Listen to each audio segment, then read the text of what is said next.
An update on a key court case mandating major changes in how our state educates its most vulnerable students. The Mexican-American Legal Defense and Educational Fund represents Luis Martinez, one of the lead plaintiffs in the Yazzie Martinez lawsuit. New Mexico in Focus correspondent Russell Contreras recently caught up with MALDEF's president and general counsel to talk about the ongoing state response to that historic court ruling. Thomas, thank you for joining us again here on New Mexico in Focus. Happy to be here. It's been 11 years since the fight that we now call Martinez-Yazzie started. First off, give us a quick reminder what this battle is about and what's the update. Basically, the case is about the right to an equitable and adequate education in the New Mexico public schools. So ever since the United States Supreme Court half a century ago concluded that the U.S. Constitution does not treat education as a fundamental right, we have been left with raising challenges like this in state court under state constitutions. So in New Mexico, the Martinez case is the case that established that under New Mexico's state constitution, there is a constitutional right to an adequate and equitable education. So where we are today is after a lengthy trial in which the state court did conclude there was a violation of that right under the New Mexico state constitution in the current New Mexico public school system. So the question since then has been about the adequacy of the remedy for that violation. So the state legislature has acted to increase some of the funding for public education, to make other reforms, and really what's going on now is a lengthy determination through evidence gathering, through testimony, of whether the problem has been solved or not, or whether there remains a violation of the New Mexico Constitution.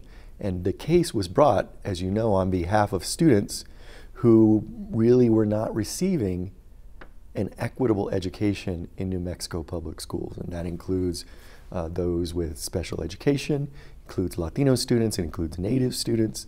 It includes making sure that all students receive an equitable opportunity to succeed in public schools. Now at this point, this battle, these lawsuits have gone through a Republican administration and a Democratic administration. Both have fought these lawsuits. From your perspective, what are they missing in continuing to fight these lawsuits, appeal, and keep them in the court system? I think what they're missing is the importance of education to New Mexico's economy. So a lot of times, regardless of party, and not just in New Mexico, but in other states, these cases result in debates about money. How much money can be expended on education? And it's very short-sighted not to understand that an investment today in ensuring an equal and equitable and adequate education for all students pays off in the future in the economy with more students who graduate well prepared to do the jobs of the 21st century, well prepared to innovate, well prepared to advance the economic progress of the entire state. So it's often a failure to see the long-term economic benefits and instead making decisions based on short-term budgetary concerns. On that note, I've talked to Democratic lawmakers. They've told me, look, I believe the goals of these lawsuits, but we can't let the courts decide something that we can't afford. This is a very similar argument that we've heard before, that this needs to be done legislatively. What's your reaction to that? Well, unfortunately, the legislature hadn't met its constitutional obligation under New Mexico's Constitution, and in that circumstance, the courts have to intervene. Now, the courts are not dictating how much money is to be spent, or even specifically how it is to be spent, but both of those play some role in determining whether there is an ongoing constitutional violation or it has been remedied, which means the courts have to look at, is there an adequate investment for all students in the state? And they have to look at, are the right mechanisms to monitor, document, and then remedy any continued disparities, discriminations in New Mexico's public schools. So I wish that the historical track record of the legislature here and in other states was such that they had demonstrated the ability to address the imperative of providing an adequate and equitable education to all students. But that is not the track record.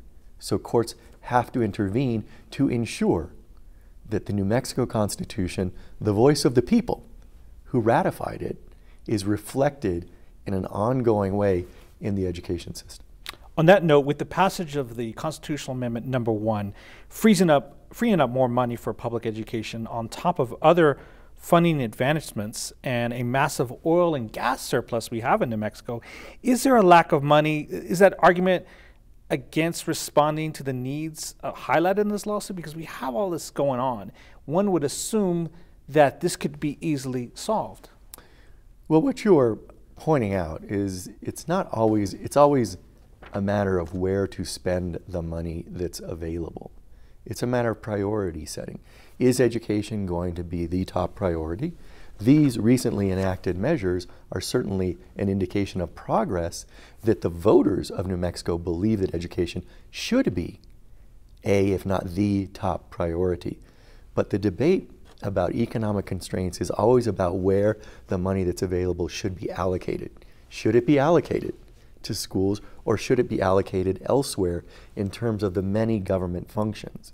So again, these measures are an important indication that the people believe that education should be the priority, including allocating additional resources to solve the problem of providing an equal and adequate education for all students. Now, Chicano pioneer and scholar George I. Sanchez here in New Mexico wrote about inequality in the state in 1940 with his book, The Forgotten People. It appears some of the complaints in these lawsuits are going back to his critique almost a century ago. Why is it that New Mexico, after all these years, all these decades, cannot wrap its head around equality and equity for Mexican American and Native American students in the state? Well, I think we have the long-term legacy of discrimination against those two groups and others that was so built into the system 100 years ago, built into the system ever since. When something is systemic, it's very hard to root it out. And what we have in this circumstance is a failure of some of the main mechanisms of accountability to take part. I place a lot of the blame, and it's not just in New Mexico, it's nationwide, on the decision, which will be 50 years old this year, by the United States Supreme Court out of the neighboring state of Texas, when the justices by a narrow majority concluded that education is not a fundamental right under our federal Constitution. When they reached that decision, it essentially meant that the federal government would not play a significant role in ensuring equal opportunity in education, as it does in other arenas. And ironically, as it had in the foundational civil rights case of Brown versus Board of Education, which was about educational equity. And yet, in 1973, they withdrew from playing a major role. That then made it possible for those systemic, deeply rooted problems to continue and be perpetuated through decade and decade up to today. So this, again, is not a problem solely in New Mexico. It is really a problem with public education across the country, because we have these deeply rooted systemic inequities, and then we have not allocated the right resources, players, mechanisms to ensure that that systemic problem can be solved.